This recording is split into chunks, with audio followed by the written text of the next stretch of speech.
नाव सांगा लागेल का? नाही इच्छा नसेल सांगू बोलते. नका ताई. हा तरी मी एक स्वामी समर्थांची सेवेकरी दत्त हो महाराजांची हो हो हो. ते आपण आहे. कुठे राहता? मी मुंबईमध्ये राहते, हं. ठाण्याला. ठाण्याला. आणि आपल्याला कोणत्या दादांचा अनुभव आला ताई? मला अजितदादांचा अनुभव आला ताई. ठीक आहे ताई. कोणती सेवा केला तुम्ही आणि काय अनुभव आला तुम्ही सांगू शकता? सेवा मला दादानी मारुती मंदिरात मारुतीरायांची सेवा दिली होती. हं, त्यांनी हवन केलं होतं आमच्या नावचं, आमच्या कुटुंबाचं. आणि हं, बऱ्याच अशा काही सेवा दिल्या ज्या रेग्युलर. आता मी म्हणजे एवढं म्हणजे त्याचं पाठांतर नाहीये. म्हणजे हं, ज्या घोरतकष्ट उद्धरण स्तोत्र आहे, हं, तारक मंत्र आहे, हं, नामस्मरण सतत स्वामींचं आहे. हं, अशा काही सेवा दिल्या. माझ्या मुलाला जरा थोडा एक बाहेरच्या शक्तींचा त्रास होत होता. तो हं, हं, कमी झालेला आहे. थोडा हं, म्हणजे भरपूरच कमी झालेला आहे. हं, आणि दुसरी गोष्ट म्हणजे तिकडून आल्यानंतर माझ्या मिस्टरांना बँगलोरला एका चांगल्या पदावर पाठवलं कंपनीने. हं, माझ्याही कामांचं लाईनअप आज जवळ एक 8-9 वर्ष होत नव्हतं.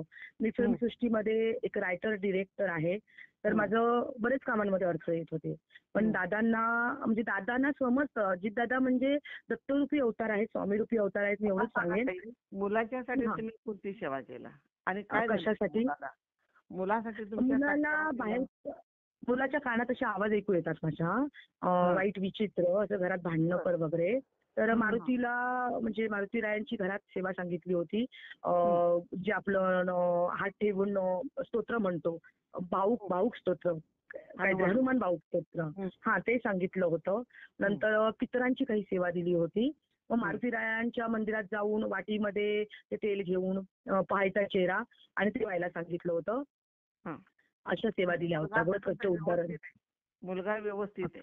हो, हो. मुलगा व्यवस्थित आहे. त्याचा पासपोर्ट अडकला होता. ते हो. काम झालं. हो, हं. ते काम झालं. आणि किती दिवसात झालं? कमीत कमी 1 महिन्यात सगळं लाईन. 1 महिना. 1 महिना झाला दादांनी आणि दिल्यानंतर. ताई दादांनी बरेच. हां. तुमचं काम कोणतं अडकलं होतं? सॉरी, काय आवाज जरा ब्रेक होतोय. तुमचं कोणतं काम अडकलं होतं? माझं फिल्म इंडस्ट्री म्हणजे मी फिल्म बनवणं, रिलीज करणं आणि काही मीटिंग अरेंज होत्या. त्या होत नव्हत्या. नेमकं काय करता तुम्ही? निर्माती आहात? हां, मी निर्माती आहे, निर्माती. निर्माती बरं. आणि डायरेक्टर. हां, बरं, बरं, बरं. निर्माती आणि हां. तर हं, ते कामांचं लाईनअप आता खूप छान पद्धतीने म्हणजे जे लोकं येत नव्हते माझ्याबरोबर, जी काही हं, बंधनं होती ते समोरून कॉल करायला लागले हं, हं. आणि मीटिंग सक्सेस लेव्हलला जायला लागल्या. छान, छान. म्हणजे हां. हो, हो, हो. खूप असे चांगले काही अनुभव येत आहेत आणि म्हणजे जे काही स्वप्न पडायचे पहिले, झोपायला होत नव्हतं, त्रास हं. द्यायचं, कोणीतरी म्हणजे असं वाटायचं का हे करतंय आपल्याला, त्रास देतंय, ते बंद बरं. झालं. आणि दादांनी काही सेवा दिल्यानंतर कोहळा बांधला होता, तो हां. कोहळा गळून पडला. अ, बरं. असे म्हणजे कोरफड होती घरात, तीच खराब झाली. म्हणजे जे बरं. काही आम्हाला माझा ॲक्सिडेंट झाला होता बरं. मोठा.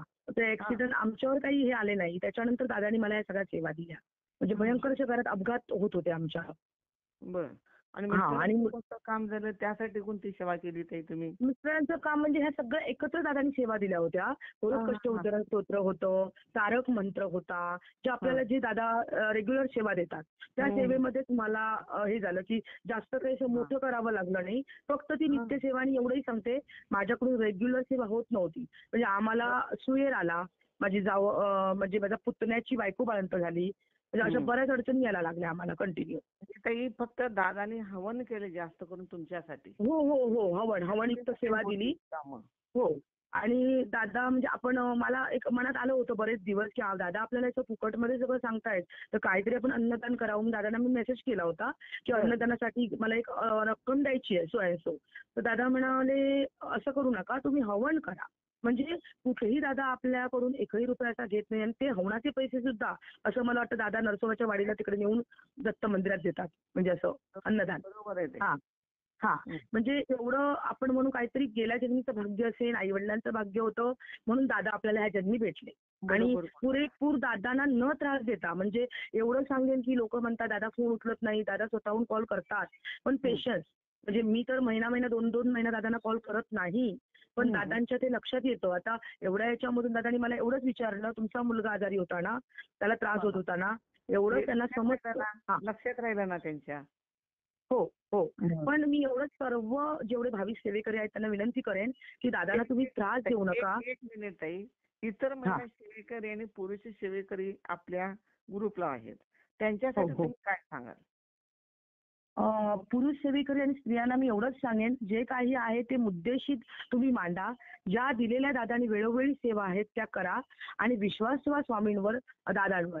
म्हणजे जसं आपलं कुटुंब आहे तसं ते सांभाळून आज आपल्याला फ्री ऑफ चार्ज सेवा देतात. अशी सेवा कुठेही दिली जात नाही आताच्या नाही. कलियुगात. सगळीकडे पैसे काढले जातात. हो, आपण हो. साधं जर आज कोर्टात गेलो तर 2 आणि 3,000 ते लॉयर मागतात. तसं हो. दादा काही घेत नाही. आणि मला असं वाटतं एकत्र आपण सगळ्यांनी मिळून अन्नदान सेवा दादांना सांगावी. आमच्याकडून घ्या. म्हणजे जे काय ते पुन्हा फुलाची पाकळी तुम्ही दादांना द्यावी, असं मला वाटतं. किती छान बोललात. हां. लोक असं आणि म्हणतात, दादा हवन कशासाठी करता? हवन म्हणजे दादा काय? हो. आणि ते हवं. कुठं करता? हां. ते फक्त विश्वास महत्वाचा आहे. Yes, yes, yes. बरोबर आहे. डेफिनेट. येस, छान येस, बोललात येस. तुम्ही. अजून काय ओके. आपल्याला बोलायचंय ते? नाही, तेच मी एवढंच सांगेन, नित्यनेमाने सेवा करा. आणि हे बघा, हे आपले भोग असतात असंख्य जन्मीचे, ते भोग आपल्याला भोगायलाच लागतात. बरोबर. आणि आपल्याला असं वाटतं की माझ्या बाबतीत हे का घडतंय, पण आपण गेल्या जन्मी, त्याच्या आधीच्या जन्मी काय केलंय आपल्याला माहित नसतं. आणि महाराजांच्या सेवेत राहिल्यामुळे हे भोग आपले भरपूर कमी होत असतात, ते आपल्याला माहित नसतं. जसं की आज 200 किलो वजनाचं कपाट माझ्या आणि माझ्या मिस्टरांवर पडणार होतं. मला बरं. 4 व्हीलरने ठोकलं. हो, 4 व्हीलरने ठोकलं आणि कंटिन्यू स्वामींची तेच त्या कपाटाच्या खाली चालू असते. जे कपाट पडणार होतं किचनचं जे, हां, हां, हां, हां. हां, त्याच्यातून स्वामींनी वाचवलं, ह्यामधून वाचवलं. पण आपण असं महाराजांना दोष न देता आपली सेवा वाढवावी आणि बरोबर. आपली कर्म चांगली ठेवावीत. बरोबर. नित्यनेमाने अन्नदान करणं, प्राण्यांची सेवा करणं, जे दादा सांगतात ते करावं. आणि जे म्हणतात म्हणजे आपण नॉनव्हेज कमी करून ती सेवा करावी. काही आता आम्ही कोकणातले असल्यामुळे आम्ही नॉनव्हेज खातो. ती सेवा न खाता सेवा करता त्याचा फायदा तुम्हाला चांगला येतोच येतो. आणि बरोबर. चांगलं कर्म म्हणजे जसं की आज कलियुगात एवढ्या घटना घडून आपण आज जिवंत आहोत. आपण ठराविक सेवेकरी आहोत. आपल्याला निवडलेला आहे स्वामींनी. आणि नुसतं मी माझं कुटुंब फायदा न करता दादांची सेवा इतरांपर्यंत पोहोचवावी, इतरांना मार्ग दाखवावा. दादाने आपलं सुद्धा कुटुंब तयार केलं एवढे ग्रुप काढून. हो की. हा. आणि आता मोफत ग्रुपवरची तोळे सेवा देतात. हो, हो. हो. आणि क्रिटिकल केस असेल तर तुम्हाला हवन करायला काय हरकत आहे? काय हरकत आहे? हवन तर करावं हां. प्रत्येकाने. ते आता बघा, एक नॉर्मली आपला 2,000-3,000 असेच जात आहेत. आणि ते हो. हवन काही खूप कॉस्टली नाहीये. आणि नाही ते कुठे जबरदस्ती करत नाहीत. एवढंच नाही. भरा तेवढंच. तुम्हाला योग्य वाटलं तर ते हवन सांगतात करा. हो, हो, हो. सगळ्यांना देत नाहीत. मग बरोबर. ते तुम्ही सांगितल्यानंतर प्रश्न न विचारता, जेव्हा दादानी मला सांगितलं, मी प्रश्न काहीच विचारला नाही. मी विश्वास ठेवून त्यांच्यावर केला. पण मला त्यांनी सांगितलं होतं लगेच रिझल्ट येणार नाही. पण माझा विश्वास महाराजांवर होता, दादांवर होता. हं. त्याच्यामुळे आणि हे पण मी युट्यूबवरून आलेली आहे. दादा मला भेटणं किंवा हो. सगळं हे सेवा भेटणं हे युट्यूबला मी कंटिन्यू बघायची आणि मी कधी कधी कंटाळा करायची. अचानक अजितदादांचा व्हिडिओ माझ्या समोर आलेला आहे. किती वेळा. मग मला उत्सुकता राहिली. दादा कोण आहेत? काय आहे? प्रदीप दादा काय आहे? म्हणजे इव्हन हे काय आहे मार्ग आहे हा? बघू तरी आपण. आणि त्याच्यातून दादा एवढ्या याच्यामधून मला कॉल करतात. म्हणजे काहीतरी आहे ना. बरोबर आहे. हे आपल्याला समजलं पाहिजे. आणि काही प्रश्न जर लेडीजचे असतील ना, एकदम म्हणजे जे लेडीज बद्दल असतील तर ते तिथे ग्रुपवर न टाकता तुम्ही ज्या लेडीज आहात त्यांना द्यावेत ते प्रश्न. कारण ते परत दिसण्यात येत नाही ते ग्रुपवर. असं मी सजेस्ट करेन काही लेडीज सेवेकरींना. हां, बरोबर बोलला. हां. पण हे- काही हे- महिला ऐकत नाही ते. वाटेल ते शंका हां. प्रश्न विचारतात. हां. बरोबर आहे. खरं कसं असतं, बरेच पुरुष सेवेकरी आहेत. बरं ते बरं दिसण्यात येत नाही. तुम्ही काही जे तुमचे पर्सनल प्रॉब्लेम आहेत शारीरिक, ते तुम्ही ताईंना सांगा. हो, हो. आणि तुम्ही त्या वेगळा ग्रुप करा हवं तर लेडीजचा. म्हणजे ते बरं पडेल. आणि जेंट्स भरपूर लेडीजच आहेत, पुरुषांची संख्या कमी आहे. लेडीजच आहेत. पण जेंट्स आहे. त्यामुळे इथं तारतम्य आपण ठेवायलाच पाहिजे. हो. आणि आपण एकदम जर खूपच असं काही एक मेसेज तो मी म्हणते रायटिंग करा, त्याचे स्क्रीनशॉट काढा, तुम्ही त्याचं एक बुक बनवा. मी तर आता तेच केलंय. मी एक बुक बनवून ठेवलेलं आहे. बरोबर. तुम्ही बुक बनवा आणि प्रत्येक वेळी प्रत्येकावर उपाय दिलाय. कानात कोण गुजगुजतंय तर त्याच्यावर पोटात दुखतंय, मग तुम्ही प्रत्येक वेळी एवढे रोज 150 मेसेज दादा करताय तुमच्यासाठी सकाळी 4 वाजल्यापासून. मग तुम्ही पण तुमची जबाबदारी आहे की नाही काहीतरी करायची. मग तुम्ही पण ते लिहून ठेवा. एक बुकलेट तयार करा, ते रोज वाचा. आणि त्याची एक PDF फाईल बनवा. दररोज उठून दादांना हे झालं, ते झालं. प्रत्येक जर तुम्ही दादांची उत्तरं बघितली तर प्रत्येक याच्यावर आहे. जसा तो कुत्र्याचा अनुभव, तो हरवलेला कुत्रा समोरचा माणूस आणून देतो. बघा ना, म्हणजे त्याला हे सुद्धा अनुभव दादाची आहे. सेवा दिली. आजच अनुभव पडलाय बघा ग्रुपला. होय, होय. मी आता तेच ऐकलं, वाचलं होतं. पण मला एकच वाटतं की पेशन्स खूप महत्वाचे आहे. आणि स्वामी महाराज परीक्षा स्वतः घेत असतात. दत्त महाराज परीक्षा घेतात. दत्त महाराज साथ पण देतात, पण बघतात तुम्ही पेशन्स किती आहे तुमच्याकडे, तुम्ही माझी किती सेवा करू शकता. आणि तुम्हाला खंबीर त्यांना बनवायचं आहे. किती प्रसंग येऊ दे, माझा सेवेकरी खंबीर बनलाच पाहिजे. माझा भक्त ह्याच्यातून 10 लोकांना, आता समजा आज मी त्या विमानात असते आणि तिथे अपघात झाला असता, तर ते वाचू शकलं असतं, कारण तिथे आपले स्वामी महाराज होते आणि मी 10 लोकांना धीर दिला पाहिजे होता. बरोबर. तर मी माझं काय होणार आहे, माझ्या फॅमिलीचं काय होणार न करता स्वामी मला अशी ताकद द्या की मी 10 लोकांना धीर देईन. याच्यासाठी स्वामींनी आपल्याला निवडलेलं आहे. आज एवढी लोकसंख्या असताना स्वामी महाराजांनी आपल्याला का निवडले, हा पहिला प्रश्न आला पाहिजे आपल्याकडे. नुसतं हे माझ्या बाबतीतच असं होत आहे, जरा थोडं बाहेर पडायला पाहिजे आणि बघायला पाहिजे इतरांची काय दुःख आहे. बरोबर. त्यातून आपली दुःखताई काहीच नाहीयेत मी म्हणे. आणि अजितदादा जर ह्या कलियुगात तुम्हाला भेटतायत तर तुमचं अहोभाग्य आहे, एवढंच मी सांगू शकते. कलियुगात मॅडम ही सेवा कोण देतं का? नाही. पैशानं सगळं बरबटलेलं जग आहे. हो. किती पैसे लागतात साधू संतांच्या नावाखाली, अनुभव आता तुम्हाला असेल. खरंच आणि आहे. दादा काय देतात, सर्वसामान्य की सेवा देतात. आहेत की मग हा सगळ्या महिलांनी विचार करावा. हा, सगळ्यांनीच विचार करावा. आणि हा ग्रुप जिथे तुम्हाला फुकट मिळतं म्हणून फुकट सेवा कशी मिळेल याचा विचार करू नका. तिथे दान धर्म करा, जेणेकरून तुम्ही तुमच्या कमवलेल्यातून जर दान दिलं तर तुमचं घरदार भरभराट होणारच आहे. तुम्ही प्रत्येक गोष्टी जर तुम्ही दानधर्म करा, भुकेल्याशी द्या, प्राण्यांना काहीतरी खायला द्या.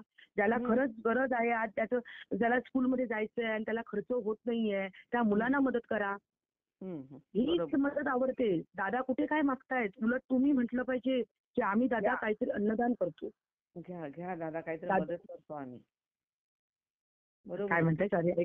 आम्ही मदत करतो दादा, तुम्ही घ्या. तुम्ही कुठेतरी अन्नदान एखाद्या देवस्थानाला करा, असं महिलांनी तुला दादाला सांगायला पाहिजे. हो. आणि मी केलं म्हणण्यापेक्षा जसं आज दादा मोठेपणा घेत नाहीयेत एवढं करून.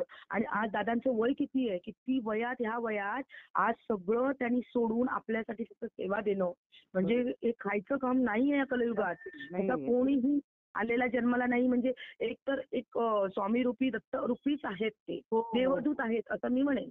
कारण देवदूतांशिवाय कोणीही स्वार्थी, आजचं जग तुम्हाला सगळं स्वार्थीच भेटलंय. फक्त देवाचे जे दूत असतात आणि जे देव असतात ते स्वार्थी नाहीये त्या जगामध्ये. अनेकांचे संसार दादांच्यामुळे उभं राहिले.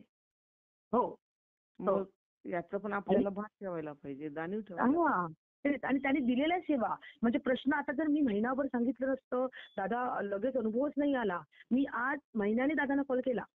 मला त्यांनी सांगितलं होतं अजून तुम्हाला वेळ लागेल, 2 महिने लागतील, पण राहील. आणि माझी सेवा अशी नित्यनेमाने झालीच नाहीये. म्हणजे खूप अडचणी यायच्या, मी ट्रेनमधून जाताना केली. श्रद्धा ठेवून केला ताई, तुम्ही मनापासून केला म्हणून तुम्हाला अनुभव लवकर आला. लक्षात घ्या. आणि निरपेक्ष मनाने केला. मी हवनचे पैसे भरले, मग माझे आता तिकडनं करतील, मी कशाला सेवा करू, मला अनुभव आलाच पाहिजे, असं नाही केला तुम्ही.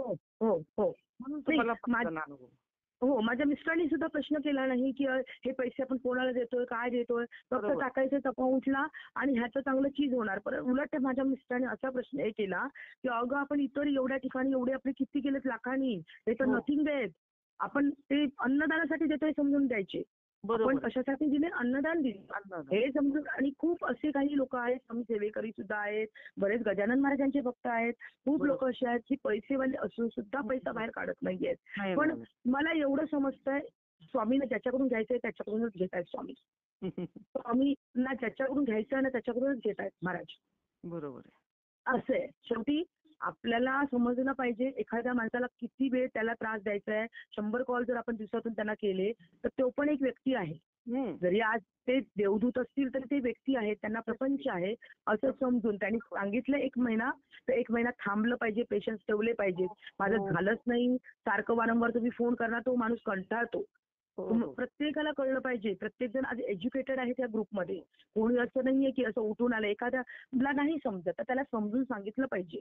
आणि नको ते काही न टाकता फक्त एक आपलं कुठल्याही ऍडव्हर्टाईज न करता दादांचाच ग्रुप आणि ही सेवा एवढंच बोललं पाहिजे.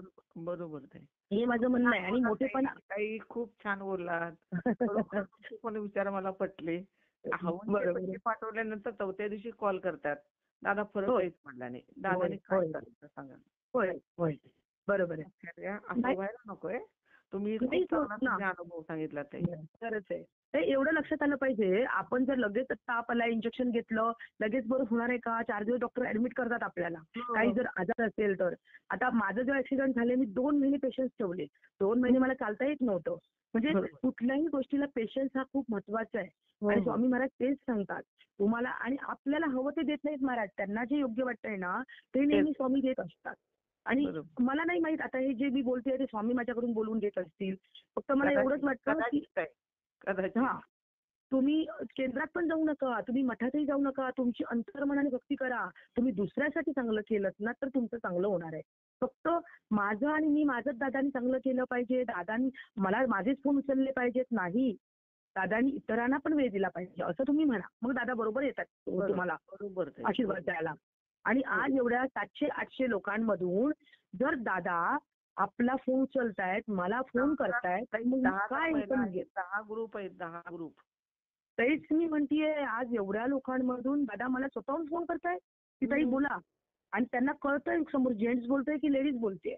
हे कोणाला कळलं पाहिजे तर आपल्याला कळलं पाहिजे. एखाद्याला किती त्रास द्यावा हे आपण समजलं पाहिजे. एवढंच म्हणे. आणि अंतर्मनाने स्वामींना हाक मारा, स्वामी येतात कलयुगात. बरोबर आहे. बरोबर. एवढंच आहे. आणि दादांना सपोर्ट द्या, दादांवर विश्वास ठेवा, दादांवर विश्वास ठेवा एवढंच म्हणेन. तुमचा अनुभव आम्ही शेअर करतो. नक्कीच. श्री स्वामी समर्थ. श्री स्वामी. धन्यवाद ताई.